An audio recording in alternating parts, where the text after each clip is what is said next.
Coucou tout le monde, alors aujourd'hui on se retrouve dans une nouvelle vidéo pour vous donner 10 conseils pour bien commencer sa chaîne YouTube.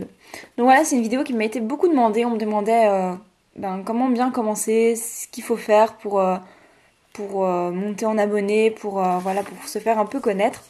Donc je réponds maintenant en vidéo, donc j'ai trouvé 10 conseils que je trouve sont vraiment très importants pour bien commencer sa chaîne YouTube. Donc d'abord, avant de commencer votre chaîne YouTube, il faut s'inscrire sur YouTube si c'est pas déjà fait.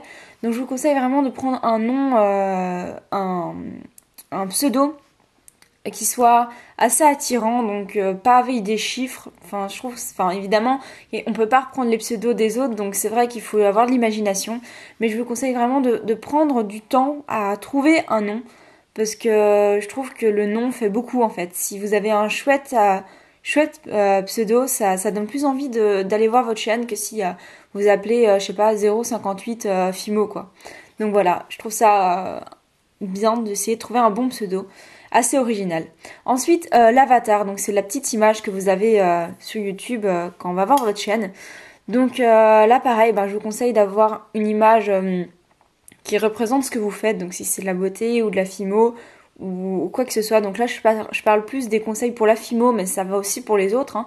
Essayez de prendre un avatar pas que tout le monde a. Il y en a beaucoup, ils ont des cupcakes, ils ont tous les mêmes cupcakes. Donc que vraiment ça vous représente vous. Donc voilà. Ensuite, pour le troisième conseil, c'est un conseil que je trouve assez important, même si je trouve que moi, voilà, justement je vais vous dire. Donc en fait il faut essayer d'avoir une bonne qualité. Donc moi ma qualité elle est... je crois qu'elle est plus ou moins normale, mais je vais avoir un nouvel appareil photo pour mon anniversaire, et donc en juin. Et donc je pourrais vous filmer des vidéos encore de meilleure qualité. Donc en fait je trouve que c'est très important d'avoir une qualité pas médiocre, et qu'on filme surtout pas la nuit. Donc ne filmez surtout pas la nuit, parce que la qualité on voit rien du tout, il fait tout noir, c'est vraiment pas beau, ça donne pas envie. Moi quand je vois une vidéo comme ça, je suis désolée mais ça donne pas envie, et on clique sur la croix quoi, ou sur la petite flèche pour retourner en arrière quoi. Donc essayez vraiment d'avoir une bonne qualité de vidéo. Faut pas avoir la qualité HD avec un super appareil photo à 500 €. Vraiment, faut pas payer ces prix-là du tout. Mais filmez pas avec une webcam quoi. Essayez d'investir dans un petit appareil photo, ou demandez à vos parents si ils ont pas un appareil photo à vous prêter. Enfin, je trouve ça assez important d'avoir une qualité, on va dire, normale. Enfin, voilà quoi. Ensuite, je trouve ça très important pour le conseil numéro 4 de préparer sa vidéo à l'avance. Parce qu'il y a des personnes, elles font leur tuto, elles disent ah attendez, il faut de la Fimo, et ils cherchent dans leur tiroir. Donc je trouve ça très important de préparer tout son matériel à l'avance, et de s'imaginer en fait comment vous allez faire la vidéo, ce que vous allez faire, qu'est-ce que vous allez dire, comment vous allez préparer, si vous allez déjà préparer les 2 coques de macarons pour gagner du temps, enfin voilà. Bref, moi c'est comme ça que je fais, j'essaye de vraiment réfléchir à l'avance, et je me dis pas tiens je vais faire une vidéo macarons comme ça. Je réfléchis bien 3-4 jours à l'avance à comment je vais faire la vidéo, ce qui peut être bien et tout, pour essayer aussi que la vidéo soit pas trop longue. Parce que si vous faites un tuto... je sais pas, je prends le macaron comme exemple, si vous texturez devant la caméra, vous savez bien qu'un macaron ça prend quand même un petit peu de temps, et que ça peut être un peu long pour les abonnés, et ça risque justement de les faire partir. Ensuite, conseil numéro 5, donc justement c'était ne pas avoir une vidéo trop longue, parce que ça ennuie et ça donne pas envie de regarder la suite, donc essayez de couper. Moi je suis pas celle qui coupe justement les vidéos, je monte pas vraiment beaucoup mes vidéos, mais c'est important d'essayer de monter un peu ces vidéos. Je vais essayer d'ailleurs justement de le faire, d'un peu plus monter mes vidéos, et de couper si la vidéo est trop longue, parce que si vous avez une vidéo de 15 minutes, même de 10 minutes, c'est un peu long. Plus les vidéos sont courtes, mais il faut qu'elles soient bien expliquées et on voit bien tous les détails, toutes les étapes. Ensuite, conseil numéro 6, je pense que c'est le 6, oui, c'est d'essayer d'avoir un bon titre. Donc c'est un peu bête, mais par exemple, si vous avez un tuto, je vais encore prendre le tuto du macaron, je sais pas pourquoi, écrivez bien tuto, moi je mets entre crochets tuto, et vous écrivez macaron. Je trouve que ça fait plus clair, et ça donne plus envie aux personnes de cliquer sur la vidéo, parce que ce qu'ils voient en premier c'est votre petite image. Donc c'est pour ça que je vous dis de pas filmer la nuit, parce que si on voit que du noir, on vous comprend que la qualité va pas être géniale. et d'essayer de mettre un joli petit titre qui donne envie de... Bon, il faut pas écrire venez voir ma vidéo, ça fait voilà, ça va pas, mais essayez de donner un bon titre qui donne envie de venir voir la vidéo et qui décrit bien la vidéo. Vous n'allez pas faire de la description, mais voilà, par exemple, là, je crois que je vais appeler cette vidéo 10 conseils pour bien démarrer sa chaîne YouTube. Voilà, ça, c'est, je trouve, enfin, j'espère, un titre qui donne envie aux personnes de venir voir la vidéo. Ensuite, bien expliquer, donc ça c'est un peu comme préparer la vidéo à l'avance, ben essayez de bien expliquer ce que vous faites, enfin c'est pas tout à fait pareil, mais bref, vous essayez de bien expliquer ce que vous faites et soyez compréhensif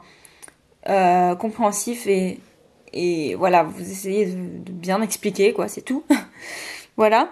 Ensuite, ça c'est un conseil, mais voilà, je trouve que c'est mieux de commencer sa chaîne YouTube quand on n'est pas trop jeune, parce que se mettre sur YouTube quand on est jeune, je trouve pas ça trop bien.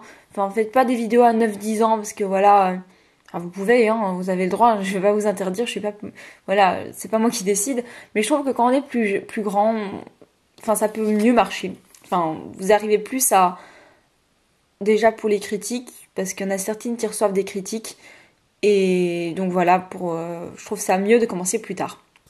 Ensuite, donc vers 13, 14, 15 ans, par exemple.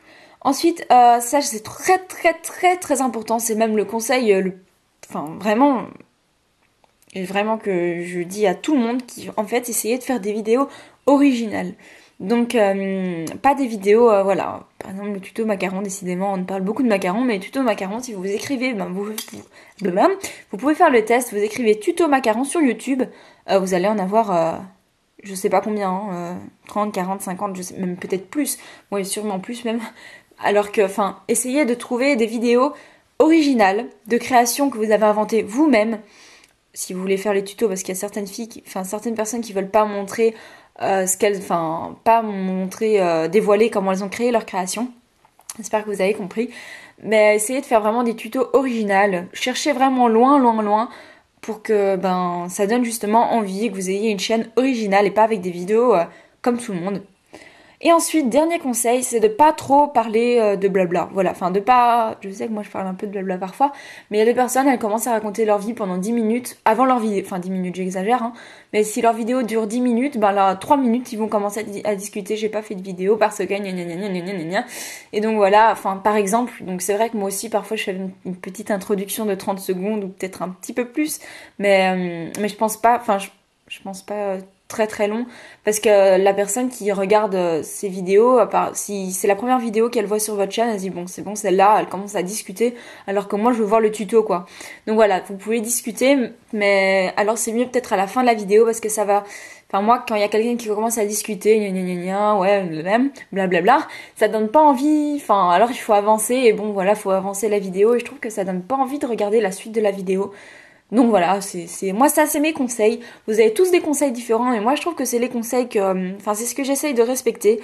Et il y en a beaucoup qui me demandent comment je fais pour avoir autant d'abonnés. Je ne considère pas que j'ai, voilà, beaucoup. Enfin oui quand même, je trouve que voilà, je suis fière, je suis contente de moi. Ça me fait très, mais vous ça pouvez pas savoir, ça me fait vraiment très plaisir.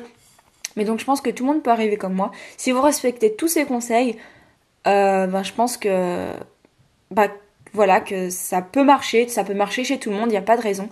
Alors aussi, il y a la vidéo de ma FAQ, donc je la mettrai en barre d'infos, mais il y a une personne qui m'a demandé comment je faisais les miniatures de mes vidéos. Donc là, en fait, je suis partenaire YouTube et c'est YouTube qui vous contacte. Vous recevez un mail de YouTube en disant qu'ils veulent bien que vous soyez partenaire avec eux. Donc il faut avoir un minimum d'abonnés. Je sais pas, moi je l'ai eu assez vite, mais je sais pas comment ça se fait d'ailleurs justement.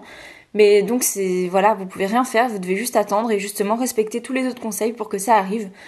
Et donc en fait, vous pouvez mettre des miniatures vous-même. Donc vous faites une photo, vous faites un montage ou ce que vous voulez, et puis vous pouvez appuyer sur un bouton que vous verrez, hein, et vous pouvez mettre votre photo. Donc voilà, c'est tout. Je parle de nouveau dans cette vidéo.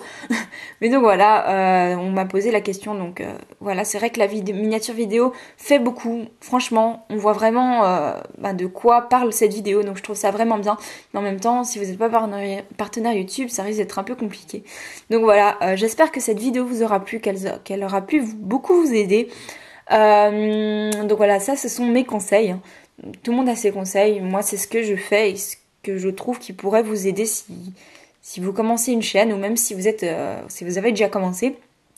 Donc je mettrai le lien de ma boutique en barre d'infos ainsi que mon Instagram. Donc n'hésitez pas à vous abonner. Et je vous fais à toutes et à tous de gros bisous et je vous dis à très bientôt dans une prochaine vidéo. Salut!